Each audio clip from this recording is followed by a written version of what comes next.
সার্কামসিজন বা খতনা অপারেশনে best cosmetic result পাবেন কীভাবে? নমস্কার, আমি ডক্টর দিব্যকান্তি দত্ত। আমি দীর্ঘদিন যাবৎ সার্কামসিজন অপারেশন করি। তো যারা অনেকে সার্কামসিজন অপারেশন করাতে আসেন, তাদের অনেকেরই ইচ্ছা থাকে যে সার্কামসিজন অপারেশনের পর তার যেন লিঙ্গ বা পেনিসের অ্যাপিয়ারেন্স কসমেটিক্যালি ভালো হয়। এবার অনেকেই লজ্জার কারণে এটি বলতে পারেন না। তো তাদের জন্য বলি যে আপনি যদি সার্কামসিজন অপারেশন করার কথা ভাবছেন এবং তারপরে কসমেটিক্যালি ভালো রেজাল্ট চান, সেক্ষেত্রে আপনার জন্য একটি ভালো বিকল্প হলো স্টেপলার সার্কামসিজন। তো এই স্টেপলার সার্কামসিজনের এক্ষেত্রে সুবিধা হচ্ছে, এক্ষেত্রে যে কাটিংটা হয় সেই কাটিংটা হয় খুব মসৃণ।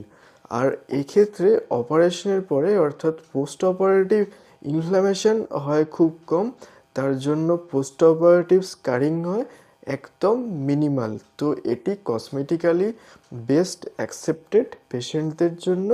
এছাড়াও এই অপারেশন অ্যাডাল্টদের ক্ষেত্রে ডে কেয়ার পদ্ধতিতে করা হয়, অর্থাৎ যেদিন আপনার অপারেশন হবে সেদিনই আপনার ডিসচার্জ হয়ে যাবে এবং এক্ষেত্রে ব্লিডিং, পেন এগুলি হয় অনেক কম, সোয়েলিং এগুলি হয় অনেক কম। তো সেই জন্যে আপনি যদি কসমেটিক্যালি বেটার অ্যাপিয়ারেন্স চাইছেন, তো সেক্ষেত্রে স্টেপলার সার্কামসিজন একটি খুব ভালো বিকল্প। আর এ ব্যাপারে যদি আমাদের সাথে কন্ট্যাক্ট করতে চান, তাহলে সঙ্গে দেওয়া নাম্বারে আমাদের সাথে কন্ট্যাক্ট করতে পারেন। নমস্কার।